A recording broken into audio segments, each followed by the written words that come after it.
할렐루야. 오늘 제가 제목을 숨겨진 것과 드러나는 것이라는 제목을 잡았습니다. 숨겨진 것에는 두 종류가 있죠. 선한 것과 악한 것이 있습니다. 근데 보편적으로 사람들은 선한 것은 숨기려 하지 않고 악한 것은 숨기려 하죠. 선함은 드러내고 싶어 합니다. 악함은 숨기고 싶죠. 저는 오늘 시간 악함에 대한 이야기를 하지 않고 선한 것에 대한 이야기를 하고 싶어 합니다. 선한 것 가운데 내게 숨겨진 것, 하나님과 나만 아는 것, 누구도 판단할 수 없고 누구도 들여다볼 수 없는 비밀스러운 것. 두 번째는 그 가운데서 우리가 반드시 드러내야 하는 것들이 있습니다. 첫 번째는 숨겨진 주의 말씀입니다. 따라합시다. 숨겨진 주의 말씀. 오늘 보면 8절에 이렇게 기록되어 있습니다. 나의 하나님이여 내가 주의 뜻 행하기를 즐기오니 주의 법이 나의 심중에 있나이다 하였나이다. 주의 말씀이, 주의 법이 어디 있다고요? 내 심중에 있답니다. 내 마음속에 있답니다. 이것은 아무도 모릅니다. 진짜 있는지 없는지, 어느 정도 있는지, 어떤 상태인지 누가 알겠습니까? 하나님만이 아시죠. 이것은 하나님과 나와의 관계에서 은밀하게 행해지는 숨겨진 놀라운 진실입니다. 사실 시편 기자가 그 주의 법이, 주의 말씀이 거하는 곳을 마음이라고 표현했습니다. 마음. 구약 시대의 마음의 의미와 현대가 쓰는 마음의 개념은 좀 다르죠. 현대는 마음이라는 것을 어떻게 사용하냐면 보편적으로 사랑의 애정, 하나님 우리의 정서적인 중심의 부분들 그렇게 이야기를 할 수 있습니다. 그러나 구약의 마음은 좀 더 고차원적입니다. 구약의 마음은 우리의 생명의 근원입니다. 우리의 영성입니다. 우리의 지정이 인격 자아의 중심입니다. 그곳에 하나님 말씀을 둔다는 겁니다. 그래서 잠언 기자는 말하기를 이렇게 말하죠. 생명의 근원이 이에서 납니다. 이가 뭐죠? 마음입니다. 생명의 근원이 너희 무릇 지킬 만하다 더욱 네 마음을 지키라. 이는 생명의 근원이 이에서 납니다. 이게 구약의 표현입니다. 마음은 그 정도로 그들이 중요하게 여긴 생명의 근본이라고 합니다. 그래서 그 마음에 주의 말씀을 둔다고 합니다. 이 말의 의미가 뭐냐면 우리의 마음에 생명이 근원되고 우리의 인격 자아의 중심이 되는 곳에 하나님 말씀을 두어서 그 말씀이 우리의 심령 깊은 곳에 들어가서 우리의 자아의 본질과 섞여지면서 하나님의 새로운 형태를 만듭니다. 하나님과 하나님의 말씀과 우리의 자아, 우리의 마음이 섞여지면서 훈련되어서 하나님이 원하시는 하나님의 마음을 만들어내는 것이죠. 할렐루야. 이것이 8절의 중요한 메시지입니다. 그런데 이것은 숨겨진 것입니다. 아무도 모릅니다. 선언의 말씀드렸듯이 이 주의 말씀이 우리의 마음에 들어와 있는지 없는지, 우리의 마음에 얼마나 영향을 미치고 있는지, 그 말씀이 내 속에 들어와서 내 마음을 얼마나 바꾸고 있는지, 아니면 주의 말씀이 들어오기는 들어왔지만 내 마음에서 쓰레기 취급을 당하는지 누가 알겠습니까? 이게 숨겨진 것들입니다. 아무도 알 수 없습니다. 누가 알죠? 나와 하나님 외에는 알지 못합니다. 여러분이 겉으로는 찬양하고 열심히 봉사하고 찬양할 때 두 손을 들고 할 수 있고 눈을 감고 할 수 있고 저는 가끔 자주 눈을 감고 합니다만은 찬양의 모양은 다 다르죠. 그러나 그게 그 사람의 신앙의 수준이라고 말할 수는 없습니다. 기도를 1시간, 2시간, 3시간 한다고 그 사람의 신앙의 수준이라고 다 말할 수는 없습니다. 진짜는 내 속에 숨겨져 있습니다. 진짜는 숨겨져 있죠. 여러분, 그럼 우리의 마음이 그렇다고 하면 우리의 생명의 근원이고 우리의 자아의 중심이 하나님 말씀에 들어온다고 한다면 그럼 하나님 말씀, 주의 말씀은 무슨 의미일까? 이 당시에는 주의 말씀이라 그러면 우리가 소위 말하면 여러 가지를 이야기할 수 있겠지만 21세를 사는 우리에게서는 주의 말씀을 좀 더 현실적으로, 좀 더 포괄적으로 해석하면 세 가지를 말할 수 있습니다. 첫 번째가 주의 말씀은 기록된 성경이다. written word, 기록된 말씀이다. 우리가 성경 66권을 주의 말씀이라고 말할 수 있습니다. 여러분 20-30년 전만 해도 아주 가깝게 이야기합니다. 제가 좀 더 멀리 말하면 30-40년 전이라 말할 수 있겠죠. 20-30년 전만 해도 매일 성경을 읽는 사람이 꽤 많았습니다. 교회에. 그래서 성경 읽는 것이 또 경쟁이 되게 됐습니다. 성경 쓰기도 경쟁이 되고 그걸로 시상도 하기도 하고, 그래서 또 큐티라는 것도 상당히 많이 자리를 잡고 유행이 됐던 적이 있습니다. 여러분 참 말이 재밌죠. 성경 읽는 것과 큐티하는 것이 유행이 되었다. 습관이 됐다는 것이겠죠. 지금은요. 지금도 매일 성경 읽는 성도가 얼마나 될까? 슬프게 말씀드리면 1년 내내 가도 성경 구절을 집에서 한 번도 읽지 않는 성도들도 있지 않을까? 그런데 여러분 저는 단호하게 이렇게 말씀드립니다. 성경이 기록된 하나님 말씀이 내 속에 들어와 있지 않은 사람이 하나님 뜻대로 살 수 있을까? 없습니다. 저는 목사로 단호하게 그렇게 말씀드립니다. 성경은 뭐냐면 하나님의 마음의 표현입니다. 기록된 글씨로 표현된 겁니다. 그 안에 하나님의 마음도 성품도 뜻도 다 기록되어 있습니다. 그것을 모르는 사람이 하나님 뜻대로 산다고요? 이건 넌센스죠. 말이 안 되는, 안 맞는 이야기입니다. 나는 하나님의 사람의 뜻대로 삽니다. 그런데 하나님이 말씀하신 것을 전혀 상관 안 하고 우리가 무시한다면 우리의 고백은 거짓인 것이죠. 거짓인 것이죠. 오늘 찬양 인도하기 전에 우리 김영수 사님이 찬양 리더가 가을이라고 그랬습니다. 가을은 무슨 계절이라고 여러분? 독서의 계절. 그 독서를 성경을 읽자라고 아주 굉장히 아주 지혜롭게 말씀하시는데, 제 딸내미가 영국에서 제가 처음 들어왔을 때 시험 문제가 이런 문제가 나왔습니다. 독서하기 가장 좋은 계절은 봄, 여름, 가을, 겨울. 애가 답을 못 썼습니다. 아빠, 독서하는 것은 1년 360일 해야 되는데 독서하는 계절이 우리나라는 따로 있냐고. 제가 말을 못했습니다. 틀렸다 그래, 잘했다 그랬습니다. 잘했어. 당연한 거야. 독서는 아무 때나 하는 거지 왜 꼭 가을에만 하냐 라고 우습게 웃고 넘긴 적이 있는데, 여러분 하나님의 말씀을, 예수 믿는 사람인데 말씀을 읽지 않고 듣지 않고 살아간다는 것이 이게 하나님 앞에 어떻게 비춰질까? 하나님의 말씀을 우리의 마음에 둔다는 것은 기록된 말씀을 읽고 들으며 또한 묵상을 하며 우리가 습관적으로 우리의 삶에 두는 것을 말합니다. 1년에 한 번 이벤트로 하나님 말씀을, 성경을 열어보는 것이 아니라 여러분 습관이 되도록 우리의 삶에 말씀을 두는 것을 말합니다. 근데 여러분 요즘 잘 안 읽죠. 사실 안 읽는 이유가 있습니다. 이유를 나열하자면 10가지 이상 나올 겁니다. 제가 간단하게 3가지 말씀드리면 이렇게 말씀할 수 있겠죠. 여러분 성경보다 우리가 일상의 삶에 더 실제적인 글들이, 책들이 SNS에 흘러 넘칩니다. 직장생활, 가정생활, 또 대인관계, 처세에 대한 이야기가 SNS 들어가면요 흘러 넘칩니다. 그러니 굳이 집에 있는 먼지 묻은 성경을 툭툭 들면서 열어볼 필요를 못 느끼는 거죠. 두 번째는 현대 사회가 우리가 챙기고 해야 할 일이 더 많아졌습니다. 여러분 고대에는, 중세기 때는 그보다 훨씬 적었죠. 일들이.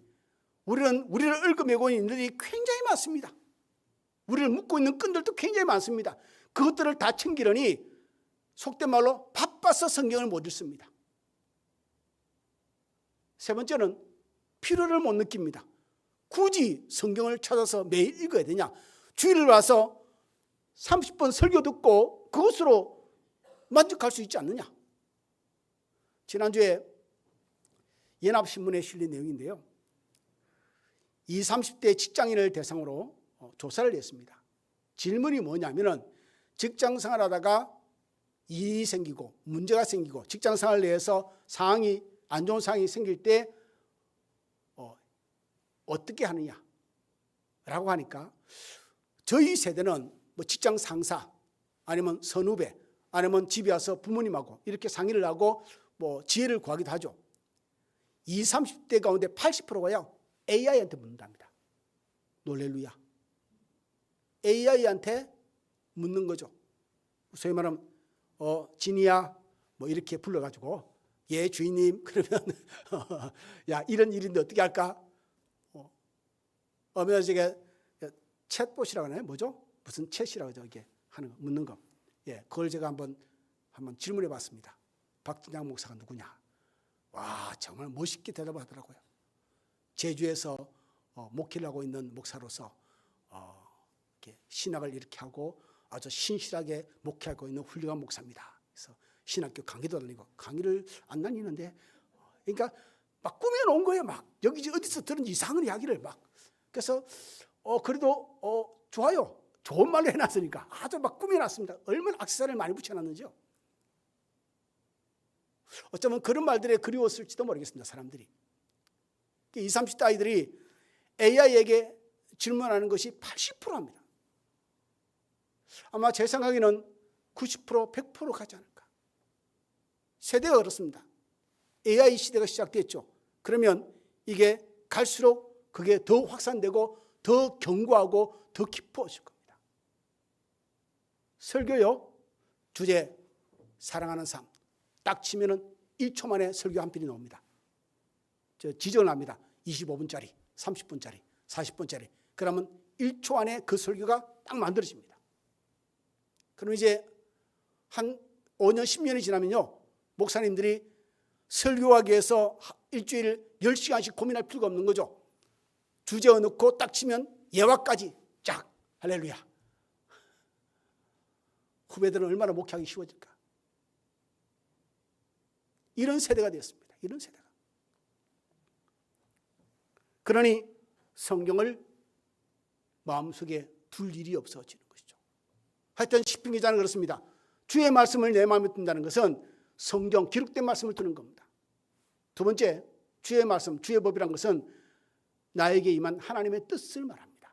기록되어 있지는 않지만 기록되지 않았지만 내게 임한 내가 깨닫게 된 하나님의 뜻을 말합니다. 여러분 시편 119편 92절에 이렇게 기록되어 있습니다. 주의 법이 나의 즐거움이 되지 아니하였다면 내가 내 고난 중에 멸망하였으리이다. 물론 이 주의 법을 기록된 성경 말씀으로 해석을 하기도 하지만 좀 더 우리가 현실적으로 들어가서 실제적인 삶에서 말하면 그 고난 가운데 깨닫게 된 시편 기자의 깨달음입니다. 이 고난 속에서 하나님이 내게 말씀하신 그 말씀, 이 고난 속에서 나에게 원하시는 하나님의 뜻들, 이 고난을 통해서 나를 이루고 만지고자 하시는 하나님의 뜻들, 그 뜻을 깨달으니까 이 고난이 견뎌지더라는 것이죠. 단순히 기록된 성경 말씀이 아니라 이 고난 속에서 기도하면서 버티다 보니 하나님의 섭리와 의미, 뜻들을 깨닫게 되는 거죠. 그러니 내가 그 뜻을 알게 되니까 이 고난이 견뎌지는 무게가 되더라는 것이죠. 고난이 너무 힘들었는데 뜻을 알게 되니까 그 뜻이 내게 즐거움이 되었습니다. 내게 위로가 되었습니다. 그러니 그 위로가 되었기 때문에 내가 멸망하지 않고 버틸 수 있습니다. 여러분, 우리의 심령에 주의 말씀을 둔다. 이 깨닫게 된 하나님의 말 뜻을 우리 가운데 둔다는 것은 무슨 의미인지 아십니까? 그 뜻에 이 고난에 대한 나의 감정과 내 이성과 내 환경을 항복시킨다는 의미입니다. 깨닫게 된 이 하나님의 뜻에 내가 굴복한다는, 순종한다는 메시지입니다. 내 삶에 하나님의 뜻이 최고의 가치입니다라고 고백하는 것이 되죠. 그래서 시편 119편의 11절에 보면 이렇게 시편 기자는 고백합니다. 내가 주께 범죄하지 아니하려 하여 주의 말씀을 내 마음에 두었나이다. 세 번째로 우리가 주의 말씀은 성경, 두 번째 하나님의 뜻, 세 번째는 성경보다 더 상위에 있는 존귀한 분, 예수님이십니다. 예수님이시죠. 예수님이 내 심령 안에, 내 마음 안에 계신다. 여러분 요한복음 1장 1절에 이렇게 기록되어 있습니다. 태초에 말씀이 계시니라. 이 말씀이 하나님과 함께 계시니 이 말씀은 곧 하나님이시라. 그리고 고백하죠. 이 말씀이 육신이 되어 우리 가운데 거하시고. 우리가 누군가의 말을 우리가 리스펙, 존중하는 것은 그 말하는 사람을 존중하는 것이죠. 말을 무시한다는 것은 그 사람을 무시하는 겁니다. 그 사람을 무시한다는 말은 그 사람 자체를 무시하는 것이 되는 것이죠. 우리는 성경을 하나님의 말씀이라고 합니다. 그 말씀을 존중하는 것은 말씀하신 분을 존중하는 것이죠. 그런데 예수님이 말씀 자체이십니다. 이 말의 의미는 뭐냐면 예수님이 내 심중에 계셔서 내 인생의 최고의 통치자이신 거죠. 주권자이십니다. 내 마음 뭐죠? 생명의 근원이고 지정의의 중심이고 내 자아의 중심이 이것이 내 모든 희노애락의 삶을 통제하시고 주인으로서 다스리신다는 것이죠. 그래서 그의 말씀을 내 마음에 둔다는 것은 바로 기록된 말씀뿐만 아니라 내가 깨닫게 된 하나님의 뜻뿐만 아니라 예수 그리스도 영으로 임하여 계신 하나님의 성령이 내 안에 계셔서 그 하나님의 말씀이 나를 통치하고 나를 만지시고 다스리는 일들이 내 속에서 은밀하게 계속 일어나는 것이죠. 이것은 누구도 모릅니다. 하나님과 여러분만 아는 비밀스러운 것이고 은밀한 곳에서 행해지는 일들입니다. 부모라도 알지 못하고 목수사도 알지 못하고 그 누구도 알지 못합니다. 부부도 알지 못하죠. 부모와 자식도 그 비밀스러움을 알지 못합니다. 내 안에 어떤 것들이 들어와 있고 어떤 일들이 일어나고 있고 어떤 변화가 일어났는지를 아무도 모르는 숨겨진 것들이죠. 자, 그렇다면 이 숨겨진 것이 반드시 드러나야 되는데 여기에 조심스러운 우리의 태도가 참 필요합니다. 자, 두 번째 따라합시다. 드러나는 외적 생활. 숨겨진 주의 말씀. 그리고 또 하나는 드러나는 외적 생활입니다. 우리의 삶이죠. 우리의 태도고 우리의 언어입니다. 이런 말씀드렸듯이 내 안에 들어온 주의 말씀은, 주의 법은 우리 안에 은밀하게 행하고 은밀한 일들이 일어납니다. 그래서 어떤 거는 반드시 숨겨져 있어야 합니다. 그런데 여러분, 숨겨져 있는 것은 드러남을 목적으로 합니다. 숨김을 목적으로 해서 우리에게 숨겨지는 일들은 없습니다. 숨겨진 것은 반드시 드러남을 목적으로 우리의 삶에 행해집니다. 그런데 그 과정이 필요합니다. 이것이 한마디로 말하면 그 과정, 이 숨겨진 하나님의 말씀이 우리의 영성과 또 우리의 마음과 어떤 작업을 통해서 드러나야 할 것만 드러나야 됩니다. 엉뚱한 것이 드러나면 안 되죠. 내 속에서 하나님이 말씀은 일하시는데 우리는 하나님의 거룩함이 드러나지 않고 우리의 악함이 드러날 수 있습니다. 우리의 죄성이 드러날 수 있고 조심하지 않으면 거룩한 속에서 우리의 죄성을 담아서 드러낼 수 있습니다. 이게 바로 여러분 천사의 모양을 하고 다가오는 악한 원수마귀와 똑같습니다. 말은 거룩하지만 그 속에는 나의 악함이 포함되어 있기도 합니다. 오늘 본문 9절 10절은 이렇게 기록되어 있습니다. 내가 많은 회중 가운데서 의의 기쁜 소식을 전하였나이다. 여호와여, 내가 내 입술을 닫지 아니할 줄을 주께서 아시나이다. 내가 주의 공의를 내 심중에 숨기지 아니하고 주의 성실과 구원을 선포하였으며 내가 주의 인자와 진리를 많은 회중 가운데서 감추지 아니하였나이다. 여기서 어떤 그것을 드러내고 나타내고 말을 하는데 그 주체가 뭐냐면 소유가 주의 것입니다. 주님의 것, 주님의 긍휼, 주님의 공의, 주의 은혜, 주님을 드러내는 일입니다. 그러니 이렇게 한번 정리해보는 것도 필요하겠죠. 중간에 내 안에 들어온 것들이 겉으로 드러나지 않게 하는 것은 신자로서 악한 삶이다. 내 안에 들어왔는데, 말씀이 들어왔는데, 하나님 뜻을 깨닫게 됐는데, 예수님이 내 안에 계시는데 그것을 어떻게 드러난 것은 우리가 배워야 할 일들이지만 이 드러내지 않는 자체가 하나님께 악한 것이라는 것이죠. 마태복음 10장 26절에 기록되어 있습니다. 예수께서 말씀하기를 감추인 것이 드러나지 않을 것이 없고 숨은 것이 알려지지 않을 것이 없느니라. 지극히 깊고 지극히 신성하며 지극히 엄밀한 그리스도를 통한 경험은 반드시 우리의 삶에서 드러나야 한다는 겁니다. 드러나야 될 일이라는 것이죠. 그러니 그리스도인으로 신자로서 우리 속에 들어온 것들이 나중에 드러나야 할 것을 드러내는 것은 신자의 신성한 의무다. 반드시 지켜야 할 신성한 의무다. 그러나 여러분, 제가 뭐라 그랬죠? 조심해야 된다. 기술이 필요하다. 드러낼 때에 자칫 잘못하면 하나님의 것을 드러낸다고 하면서 내 악함이 드러내고 내 탐욕과 내 자랑과 내 잘못된 죄성이 드러나기도 합니다. 거룩이라는 것으로 포장을 내서.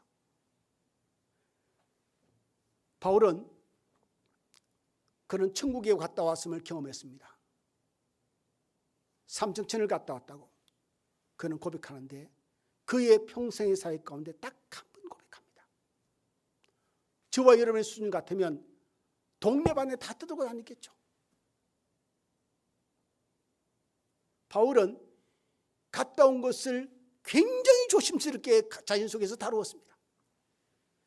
굉장히 조심스럽게 드러냈습니다. 이것이 내가 교만으로 흘러가지 않기 위해서. 할렐루야.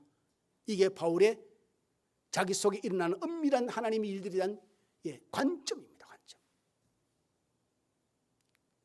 이것이 내가 니들보다 하나님과 더 가깝고 니네들보다 더 영적으로 깊이가 있고 더 수준이 높고 우리는 자칫 잘못하면 우리의 죄성에 내가 그냥 휩쓸려가지 흘러가면서 거룩이라는 이름 앞에서 뒤에 내 뭔가 잡스러운 것을 다 실어 담을 수 있는 것이죠.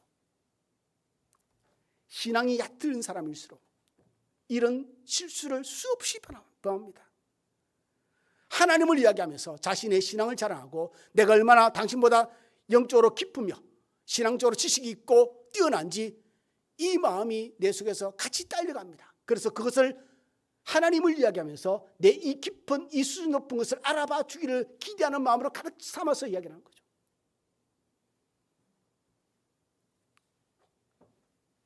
하나님을 이야기하면서 자신을 드러내는 것이죠. 그래서 제가 말씀드렸죠. 내 속에 일어나고 있는 하나님의 말씀과 내 영혼과의 깊은 비밀스러운 일들을 반드시 드러나야 되는데 이 드러날 일들을 정말 조심해야 된다. 그리고 반드시 감출 것은 감춰야 되고 정죄된 것을 우리가 하나님 원하시는 것들만을 드러내야 된다라고 말씀드렸습니다.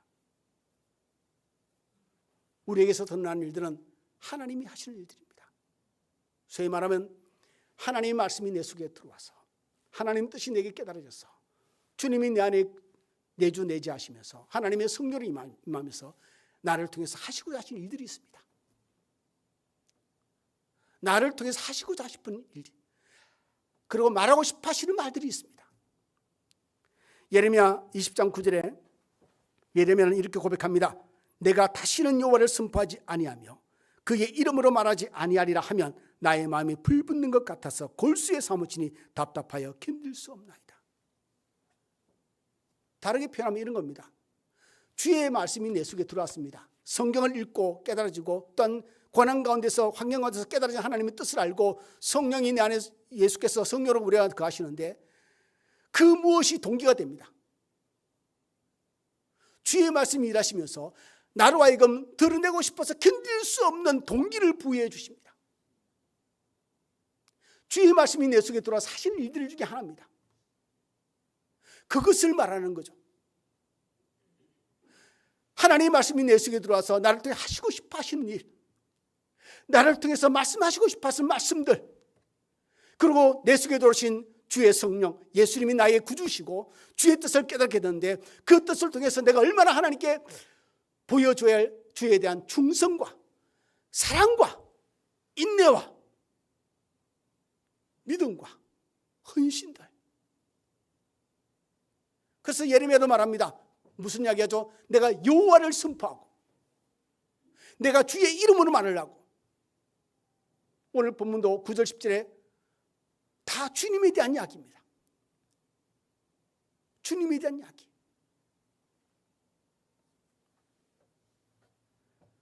말씀을 정리를 하면 주의 말씀을 우리 가운데 반드시 담아야 됩니다. 우리의 심령에.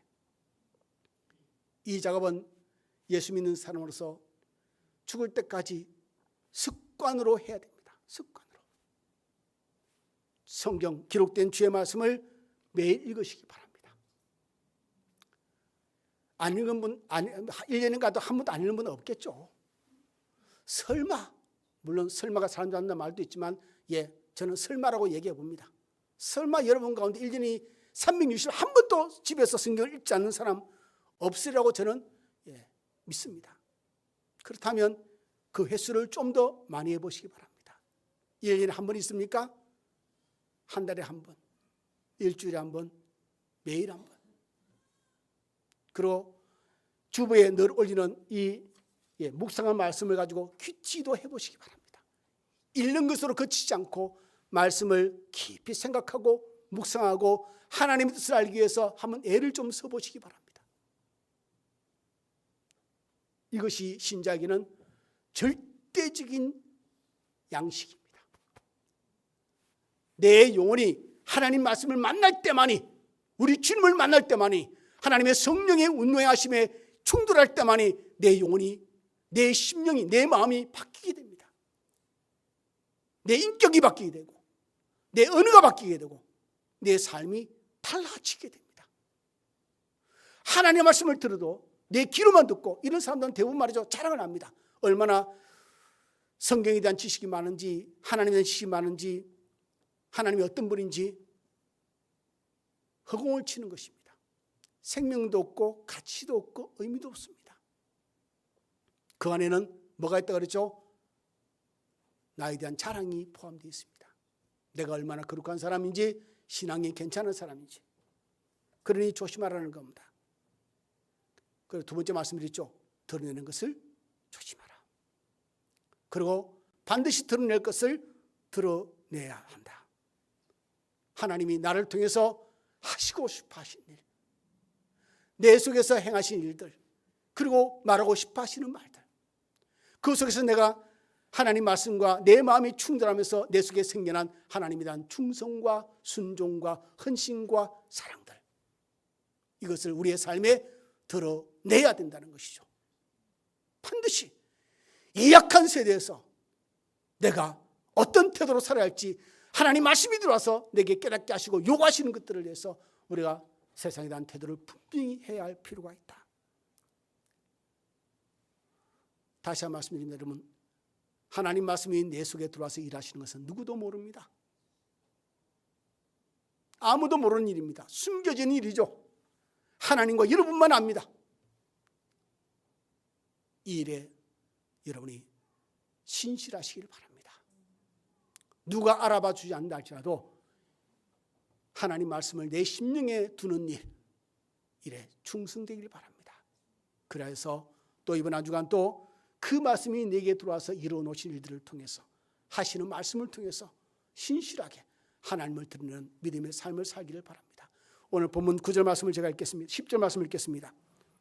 주의 공의를 내 심중에 숨기지 아니하고 주의 성실과 구원을 선포하였으며 내가 주의 인자와 진리를 많은 회중 가운데서 감추지 아니하였나이다.